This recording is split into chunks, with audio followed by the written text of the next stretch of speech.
Banyak orang di dunia mengaku percaya kepada Tuhan, tetapi tidak banyak yang benar-benar memahami dan percaya akan kebenaran hidup dengan benar dan menjaga iman mereka dengan janji kerajaan sorga yang hidup. Oleh karena itu, hari ini, kita semua harus memahami dengan benar dan dengan setia menjaga kebenaran hidup Tuhan yang tercatat dalam 66 buku Alkitab, sehingga kita dapat mencapai kerajaan sorga dan keselamatan. Dengan mengingat hal itu, mari kita pelajari firman dengan judul khotbah, mari kita jaga kebenaran hidup sampai akhir. Mari kita baca 1 Timotius pasal 6. Yaitu saat yang akan ditentukan oleh penguasa yang satu-satunya dan yang penuh bahagia, Raja di atas segala raja dan Tuan di atas segala tuan. Dialah satu-satunya yang tidak takluk kepada maut. Siapakah dia yang satu-satunya, yang tidak takluk kepada maut? Tuhan. Dengan kata lain, Tuhan tidak akan mati, bukan? Bagaimana kita bisa mengungkapkan tidak mati dengan kata benda? Hidup yang kekal. Tuhan memiliki hidup yang kekal. Dia tidak akan mati. Dengan kata lain, Dia adalah intisari hidup yang kekal. Kalau hanya Tuhan saja yang memiliki hidup yang kekal, bagaimana kita bisa memiliki hidup yang kekal?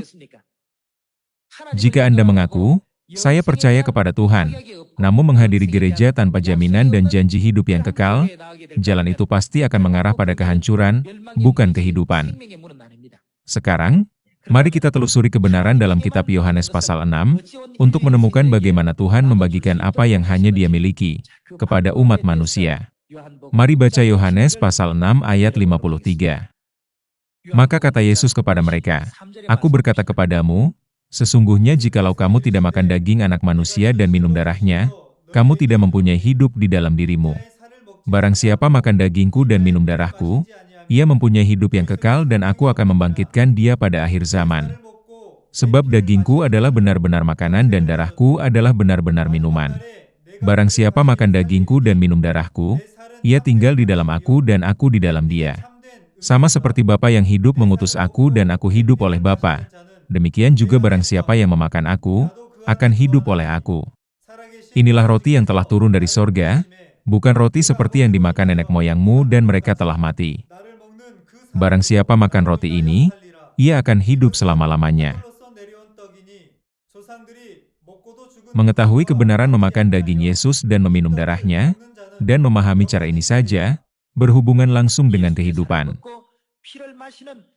Menurut kata Yesus, jika kita tidak makan dan minum itu, apa yang tidak ada di dalam diri kita? Tidak ada hidup. Orang yang tidak makan dan minum Kristus, Sang hidup yang kekal, tidak punya hidup. Sebab hidup yang kekal, hanya ditemukan di dalam Kristus Yesus. Itulah sebabnya Tuhan berkata, barang siapa tidak makan dan minum dari Dia, tidak dapat memiliki hidup yang kekal, tetapi siapapun yang melakukannya, dapat memiliki hidup yang kekal. Kita perlu menyadari bahwa patokan untuk memperoleh kehidupan dirangkum di sini.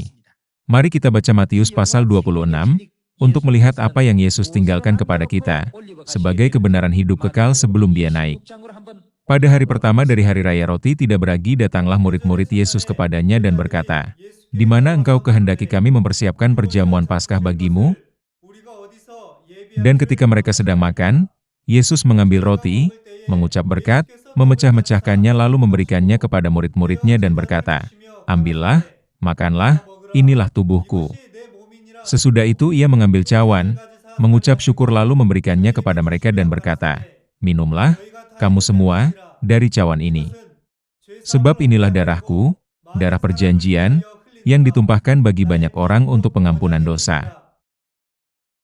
Tuhan mengukir kehendaknya dalam kebenaran Paskah, yang memungkinkan kita makan daging Yesus dan minum darahnya. Kebenaran, yang memungkinkan kita makan daging Yesus dan minum darahnya, sekarang tersembunyi di dalam Hari Raya Paskah. Jadi, melalui hal tersebut, walaupun banyak gereja di bumi sekarang, kita bisa membedakan gereja yang benar dari gereja yang palsu. Gereja tanpa hidup dan gereja yang hidup.